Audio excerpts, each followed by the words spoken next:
लाख ज़मीं देख, फलक देख, फजा देख, मशरिक से उभरते हुए सूरज को जरा देख। ओ लाख ज़मीं देख, फलक देख, फजा देख, मशरिक से उभरते हुए सूरज को जरा देख।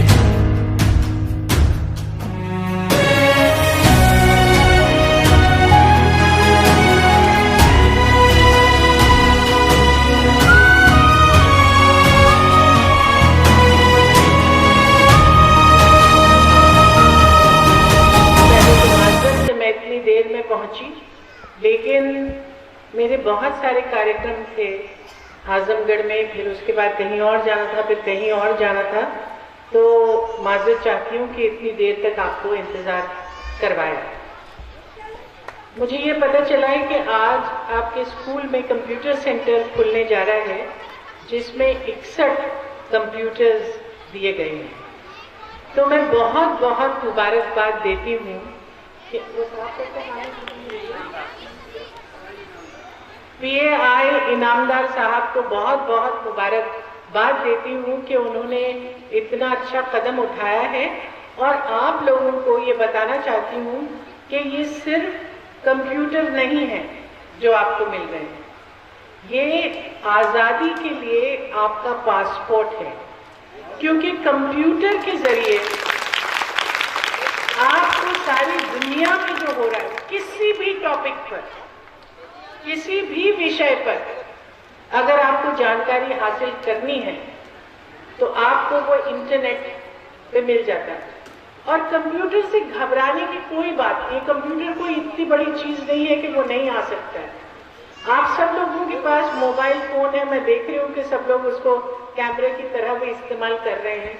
मुझे यकीन है कि आप सब लोगों में से कितने लोगों के पास मोबाइल फोन है, हाथ उठाइए।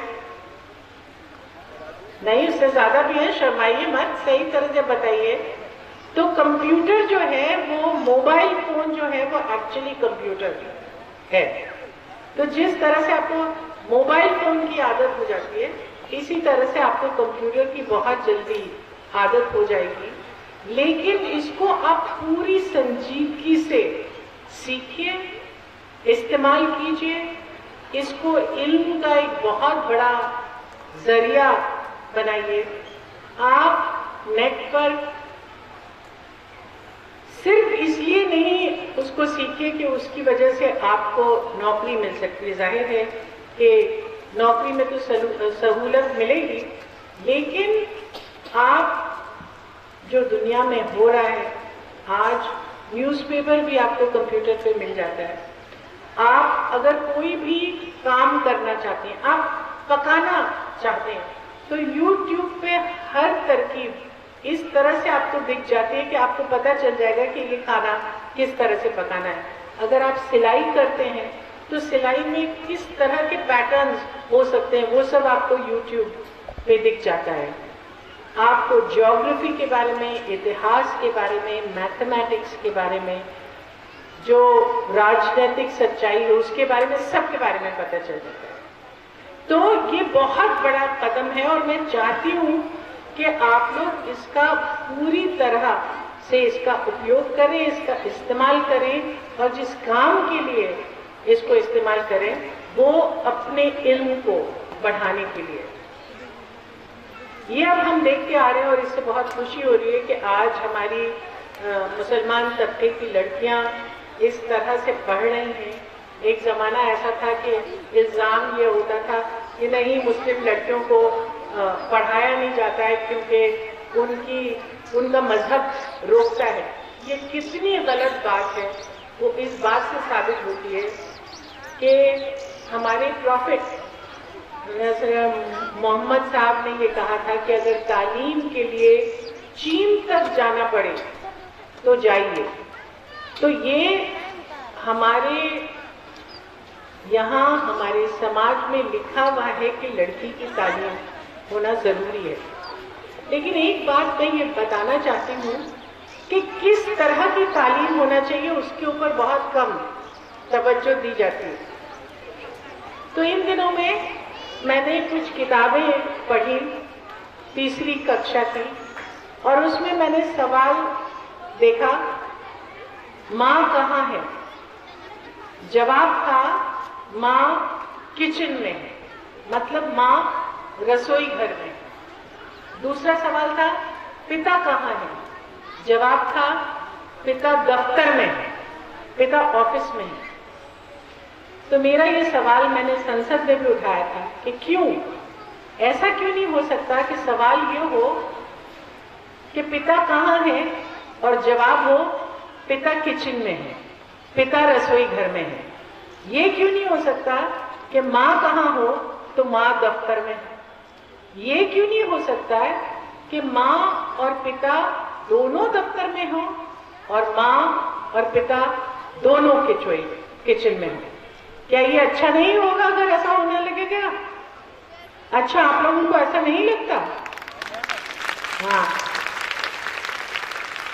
तो इसलिए मैं चाहूंगी कि जो तालीम आपको मिल रही है वो तालीम सिर्फ चीजों को रट के और एग्जाम के अंदर उनको उगल लें ताकि आपको बहुत अच्छे नंबर्स मिले। तालीम का मतलब ये नहीं है। तालीम का मतलब है अपने जहन को खोलना। तालीम का मतलब है किस तरह से समाज आगे बढ़ सकता है। न सिर्फ हम अपने बारे में सोचें, लेकिन हमारी बहनें, हमारे पड़ोसी, हमारे साथी, हमारे मुल्क के लोग किस तरह आगे बढ़े। और मैं ये पूरी तरह से मानती हूँ कि लड़के और लड़की में कोई फर्क नहीं है। अगर फर्क है तो सिर्फ मौके का। जब जब लड़कियों को मौका मिलता है तो वो न सिर्फ लड़कों के साथ कंधे से कंधा मिलाकर चलती हैं, बल्कि कई बार उनसे आगे भी चलती हैं। तो अपनी मुख्तसर सी बात मैं खत्म करके कहना चाहूँगी कि आज जो मैं हूँ, मेरी बेटी नम्रता मेरे साथ यहाँ है। गांव में हम लोग काम करते हैं इसलिए कि जहाँ से मेरे अब्बा की पैदाइश हुई थी उस जन्मभूमि से हम जुड़े हुए हैं और हम कोशिश करते हैं कि औरतों को केंद्र बिंदु बनाकर हम अपनी बातें आगे ले जाएं। क्योंकि कैफी साहब ने आज से 70 साल पहले अपनी नज़्म औरत में ये लिखा था कि कद्र अब तक तेरी तारीख ने जानी ही नहीं, कद्र अब तक तेरी तारीख ने जानी ही नहीं, तुझ में शोले भी हैं बस अश्विशानी ही नहीं, तू हकीकत भी है दिलचस्प कहानी ही नहीं, तेरी हस्ती भी है एक चीज जवानी ही नहीं, अपनी तारीख का उन्मान बदलना है तुझे, उठ मेरी जान मेरे साथ ही चलना है तुझे। तो आज से 70 साल पहले कैफी साहब ने ये औरतों के लिए कहा था और मैं जानती हूँ कि आज हमारे समाज में, हमारे मुल्क में औरतें बहुत आगे बढ़ रही हैं, लेकिन अभी जरूरी है कि बाकी का सफर हम इस तरह से तय करें कि हम अपने बेटों और बेटियों की परवरिश इस तरह से करें कि जो उनके सपने हैं, जो उनकी ख्वाहिश हैं, उनको पूरा करें। न सिर्फ ये समझें कि बस अब लड़की हो गई है तो इसकी शादी कर दें और इसकी जिम्मेदारी खत्म। बेटियों को भी हमें अपने घर में उसी तरह से इस्तकबाल करना चाहिए जिस तरह से हम लड़कों को करते हैं। देखिए, कई बार ऐसा होता है कि लड़की जो है एक बुरी शादी में फंस जाती है, ऐसी शादी में फंस जाती है जहां उसके साथ दुर्व्यवहार होता है, जहां उसको मारा पीटा जाता है, जहां उसको कहा जाता है कि इतना इतना तुमने दहेज में लाया है इसलिए तुम जाओ वापस। और हम लोग डर के कोशिश ये करते हैं कि जो भी मांगे होती रहे उनको पूरा करें। ऐसा भी होता है कि जब लड़की आके अपने घर में कहती है कि आज मेरे शौहर ने मुझे मारा, तो माँ बाप ये कहते हैं कि एक बार मार दिया तो क्या है, इसकी वजह से थोड़ी शादी तोड़ दीजिए। मेरा ये कहना है कि इसको बिल्कुल कबूल नहीं करना चाहिए। अगर हमारी बेटी पर किसी ने हाथ उठाने की जुर्रत की तो उनको पूरी तरह से मुंह तोड़ जवाब माँ बाप दें कि हमको आपके साथ नहीं रहना है, हम अपनी बेटी का इस्तेक़बाल अपने घर में ठीक उसी तरह से करेंगे जैसे कि हम अपने बेटे का करते हैं। जब तक ये सुरक्षा हम अपनी बेटियों को नहीं देंगे तब तक वो हमेशा एक ऐसी हालत में रहेंगी जहां कि उनके साथ कुछ बुरा हो रहा है तो भी वो अपना मुंह सी के बल कर लेंगे। यही मैं औरतों के लिए ये कहना चाहती हूँ। कैफी साहब का ही एक शेर है, होठों को सी के देखिए पछताइएगा, होठों को सी के देखिए पछताइएगा आप, हंगामे जाग उठते हैं अक्सर घुटन के बाद। तो मैं ये कहना चाहती हूँ कि वो घुटन अपने में महसूस ही मत होने दीजिए। आपकी परवाज़, आप बहुत आगे बढ़े।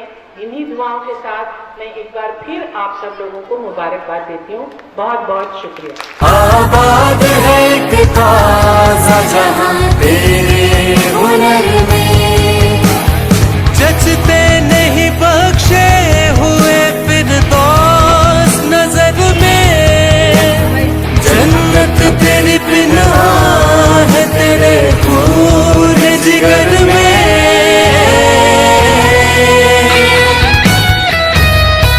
है पे कर गिल कोशिश पे हम की जज़ा दे, खोला ज़मीन दे फलक दे फ़ज़ा दे, मशरिक़ से उभरते हुए सूरज को ज़रा दे। खोल आँख ज़मीं देख पलक